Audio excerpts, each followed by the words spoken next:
உலக ரட்சகர் யாசுவா மெசியா நாமத்தினால அன்பின் வாழ்த்துக்கள். சத்தியத்தையும் அறிவீர்கள், சத்தியம் உங்களை விடுதலையாக்கும். சத்தியம்னா யாரு? யாசுவா மெசியா தான். ஜீசஸ் கிரைஸ்ட் இல்ல, இயேசு கிறிஸ்து இல்ல. சத்தியம் அது ஒரே ஒரு ரட்சகர் யாசுவா மெசியா தான். நானே வழியும் சத்தியமும் ஜீவனுமா இருக்கிறேன். அல்லேலூயா. உனக்கு என்னப்பா, நீ பைத்தியம். நீ என்ன வேணாலும் பேசலாம், நாங்க அப்படியா? நாங்க சரியாத்தான் பேசுறோம். கர்த்தருடைய பரிசுத்த நாமத்திற்கு மகிமை உண்டாவதாக. இந்த வீடியோவில் நீங்கள் பார்த்து வந்திருப்பீங்க.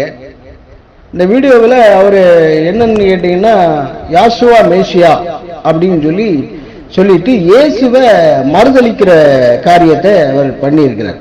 இயேசு கிறிஸ்துவனுடைய இது பிசாசினுடைய கூட்டம் அப்படின்னு அவர் சொல்றாரு. நான் அவருக்கு பிரதியுத்தரமாக என்ன சொல்றேன் அப்படின்னு கேட்டா, வசனம் அந்த பால்ராஜ் அவருக்கு தான் அந்த வசனம். கர்த்தருக்கு ஸ்தோத்திரம். அப்போஸ்தலர் நடபடிகள் 13வது அதிகாரம் 10வது வசனத்தில், பால்ராஜ் என்பவனுக்கு எல்லா கபடும் எல்லா பொல்லாங்கும் நிறைந்தவனே, பிசாசின் மகனே, நீதிக்கெல்லாம் பகைங்கனே, கர்த்தருடைய செவையான வழியை புரட்டுவதில் நீ ஓய மாட்டாயோ? தேவன் உன்னை மனம் திரும்பு என்று மறுபடியுமாக சொல்லுகிறார். கவனத்தில் கொள், உன்னுடைய சாம்ராஜ்யங்கள் எல்லாம் அழிந்து போகும். இயேசுவை மறுதளிக்கிற அந்தி கிறிஸ்துவினுடைய பிசாசின் கூட்டத்தை சார்ந்தவனே, தீவிரமாய் நீ மனம் திரும்பு. இயேசுவை மறுதளித்தால் நீ சபிக்கப்பட்டவனாக இருப்பாய். கர்த்தருக்கு ஸ்தோத்திரம். இப்பொழுதே நீ கேட்டுக்கொள், மனதிருந்திக்கொள். உடைய மண்டையில முடி இல்லாது இருக்கிறது, மூளையும் அதில் இல்லாது மழுங்கி போய் இருக்கிறது என்பதை வெளிக்காட்டுகிறது. இயேசுவை மறுதளிக்கிற நீ பிசாசின் கூட்டத்தை சார்ந்தவனாக இருக்கிறாய். அப்போ எனக்கு பின்னாலே, எங்களுக்கு பின்னாலே போ சாத்தானே, பிசாசின் கூட்டமே. ஹல்லேலூயா, ஸ்தோத்திரம். அதே போல மாம்சத்தில் வந்த இயேசு கிறிஸ்துவை அறிக்கை பண்ணாத அநேக வஞ்சகர்கள் உலகத்திலே தோன்றி இருக்கிறார்கள். அப்படிப்பட்டவர் வஞ்சகனும் அந்தி கிறிஸ்துமாய் இருக்கிறான் என்று 2 யோவான் 1:7 இவ்வாறாக எழுதப்பட்டிருக்கிறது. அப்படிப்பட்ட ஒரு கொள்கையில் இருக்கிற பால்ராஜ் என்பது உனக்குத்தான் இந்த பதிவு. கர்த்தருக்கு ஸ்தோத்திரம். அதே போல அநேக காரியங்கள் கடைசி மணி துளியிலே இருக்கிறோம், கடைசி நாட்களில் இருக்கிறோம் என்று நூதன ஒரு காரியத்தை சொல்லி வருகிற உங்களுக்கும் அதுதான் நூதன உபதேசமாக இருக்கிறது என்றுதான் நான் சொல்லுகிறேன். கடைசி நாட்களில் உங்களுக்கு சொல்லி அறிவித்தவன் யார் என்பதை தான் நான் கேள்வியை கேட்கிறேன். கடைசி நாட்கள் ஆயிற்று அப்படின்னு சொன்னா, அதாவது 2000 ஆண்டுகளுக்கு முன்பதாகவே இயேசு கிறிஸ்துவுக்கு முன்பதாகவே ஆண்டவராகிய இயேசு கிறிஸ்து சொன்னார், இதையெல்லாம் கேள்விப்படுவீர்கள். ராஜ்யத்துக்கு விரோதமாக ராஜ்யமும் கொள்ளை நோய்களும் கொள்ளை எல்லாவற்றையும் நீங்கள் கேள்விப்படுவீர்கள் என்று யாரிடம் சொன்னார் என்று நீங்கள் பார்த்தோமானால், சீசர்களிடம் சொல்லுகிறார், தனிப்பட்ட வகை. ஆக அந்த சமயங்களில் நீங்கள் அப்போஸ்தலர் நடபடிகள் புத்தகத்தில் நீங்கள் வாசிப்பீர்களானால், அங்கே பவுலா இருந்தாலும் சரி, பேதுருவாக இருந்தாலும் சரி, சிறைப்படுத்தப்படுகிறார்கள். அங்கே நீங்கள் கவனித்துக் கொள்ள வேண்டும். கொள்ளை பஞ்சங்கள் அந்த காலகட்டத்திலே நடந்திருக்கிறது. பல வரலாற்று உண்மை சம்பவங்கள் பறைசாற்றுகின்றன. எத்தனையோ சாவுகள், 30,000 பேர் யூதர்கள் செத்து மடிந்தார்கள். பல இன்னல்கள் சபைக்கு ரொம்ப ஒரு உபத்திரவமான காலமாக இருந்தது. ஆகிலும் ஆண்டவருடைய நினைப்பு நம்முடைய நினைப்பாக இருக்குமா? இல்லவே இல்லை. என் நினைவுகள் உன் நினைவுகள் அல்ல. வானத்திற்கும் பூமிக்கும் எவ்வளவு தூரமோ அவ்வளவாய் அவருடைய நினைவுகள் இருக்கிறது என்று இயேசு கிறிஸ்துவானவர் சொல்லுகிறார்.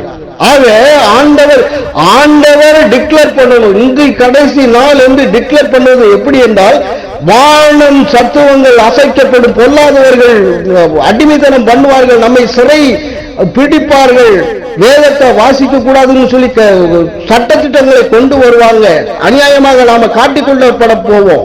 இப்படி கடைசி சம்பவங்கள் நடக்கும் என்று. ஆனாலும் நாம கவனத்தில் இருக்க வேண்டும், விசுவாசத்தில் இருக்க வேண்டும் என்பதற்காகத்தான் அந்த ஒரு எச்சரிக்கை செய்தியை கொடுத்தார்கள். ஆனால் கடைசி மணித்துளியில் இருக்கிறேன் என்று ஒரு நூதன உபதேசத்தை சொல்வார்கள். ஆனால் அதை நம்பாதிருங்கள். கர்த்தருக்கு ஸ்தோத்திரம். 2000 ஆண்டுகளுக்கு முன்பதாகவே கடைசி நாள் என்று யோவான் சொல்வதை பார்க்க முடியும். கடைசி நாட்களில் நாம் இருக்கிறோம். அநேக அந்தி கிறிஸ்துக்கள் வந்து விட்டார்கள். பலர் சொல்லுகிறாங்க அந்தி கிறிஸ்து இனிமேதான் வர போறான், இனிமேதான் இது பண்ண போறான், வந்துட்டான், கிளம்பிட்டா, அவன் வந்துட்டான், கார்ல வந்துட்டா, பைக்ல வந்துட்டா, விமானத்துல வந்துட்டா அப்படிங்கிறாங்க. இல்லவே இல்லை. அந்தி கிறிஸ்து என்பவர் யார் என்றால், அந்தி கிறிஸ்து இயேசுவை மறுதலிக்கிற எவனும் அந்தி கிறிஸ்து தான். அவன் ஒருவன் அல்ல, பலாயிரம் கூட்டத்தார பிசாசினுடைய கூட்டத்தாராக வருகிறார்கள் என்பதை நீங்கள் அறிந்து கொள்ள வேண்டும். சும்மா எடுத்த உடனே இது பண்ணிட்டு அப்படின்னா எப்படி பேசாம இருந்தலாமே, வீட்டுல இருந்துட்டு வேலையை பார்க்காம ஒண்ணும் பார்க்காம அப்படியே ஆண்டவர் வராரு வெயிட் பண்ணுவோம் அப்படின்னு சொல்லிட்டு இருக்கலாமே. ஏன் 2000 ஆண்டுகளுக்கு முன்பதாகவே கடைசி நாள் என்று எழுதப்பட்டிருக்கிறது. கடைசி மணித்துளிகள் எங்கே வந்தது? நான் டிக்ளேர் பண்றதுக்கு நான் யார்? Who is this? வேதம் தெளிவாக சொல்லுகிறது.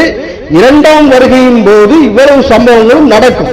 அப்போ ஆண்டவருடைய வருது அப்படிங்கிற ஒரு சிம்டம்ஸ் தான் இந்த காரியங்கள் எல்லாம் நடக்கும். இந்த காரியங்கள் எல்லாம் தமிழகத்தில் நடக்கிறதா? சில காரியங்கள் இப்ப மோடி சொல்லுவோம் வச்சுக்கோங்க, இந்த மோடி நீ கிறிஸ்துவத்தை வணங்க கூடாது, இயேசுவை துதிக்க கூடாது, டோட்டலா இந்துதான் நீ இது பண்ணணும், சிலையை நீ வணங்கணும் அப்படின்னு சொல்லி ஒரு சட்டத்திட்டத்தை கொண்டு வந்தார்களா? அப்படிப்பட்ட ஒரு நெருக்கமான சூழ்நிலையில் வந்தோமா? இல்லவே இல்லை. பல நாட்களில் பல காரியங்களில் பஞ்சங்கள், பல 100 வருடங்களுக்கு முன்பதாக பல பிரச்சனைகள், பூமி அதிர்ச்சிகளும் எல்லா காரியங்களும் வந்திருக்கின்றன. வெளிப்படுத்தின விசேஷம் 1வது அதிகாரம் 11வது வசனத்திலே 7 சபையை குறிக்கிறார்கள். அதில் ஒரு சபை, ஒரு நகரம் அழிந்து போனது, பூகம்பத்தால் பூமி அதிர்ச்சியினால் அழிந்து போனது என்று வரலாற்று நிகழ்வு புக்கிலே இருக்கிறது. ஆக சும்மா தடியெடுத்தவனெல்லாம் தண்டனைக்காரன், நீங்க சொன்னதெல்லாம் நாங்கள் நம்ப வேண்டும் என்கிற அடிப்படை வேதம் எங்கே எழுதப்பட்டிருக்கிறது என்பதை நான் கேட்கிறேன் உங்களிடத்தில். அதே போல் இந்த பால்ராஜ் என்ற துபாக்கூருக்கு நான் ஒரு கேள்வியை கேட்கிறேன். இயேசு கிறிஸ்து உங்களுடைய பைபிளிலே இயேசு கிறிஸ்து என்று எழுதப்படவில்லையா? யாசுவா மேசியா என்று எனக்கு கொடுக்கப்படவில்லை. இயேசு கிறிஸ்துவே இந்த உலக ரட்சகராக பிறந்திருக்கிறார் என்று நீ மத்தேயு அதிகாரங்களில் வாசித்து பார்த்தால் அந்த இதிலே எழுதப்பட்டிருக்கிறது. எனக்கு கொடுக்கப்பட்ட வேதத்தில் இயேசுவின் நாமத்தினாலே அப்படி என்கிற காரியம்தான் எனக்கு எழுதப்பட்டிருக்கிறது. அந்த நாமத்தை கொண்டுதான் பிசாசுகளை துரத்துகிறேன். அநேக காரியங்களை நான் பிதாவிடத்தில் வேண்டிக் கொள்கிறதை இயேசு கிறிஸ்துவின் மூலமாக நான் வேண்டிக் கொள்கிறேன். அவருடைய சத்தியத்திலே நான் வளர்கிறேன். பால்ராஜர் போன்ற டுபாக்கூர்களே, மனம் திரும்புங்கள், சீக்கிரமாய் மனம் திரும்புங்கள், சீக்கிரமாக நீங்கள் பரலோகத்துக்கு போக முடியும். தேவன்களை கண்டிப்பாக ஒருவேளை மன்னிக்கலாம். கர்த்தருக்கு ஸ்தோத்திரம்.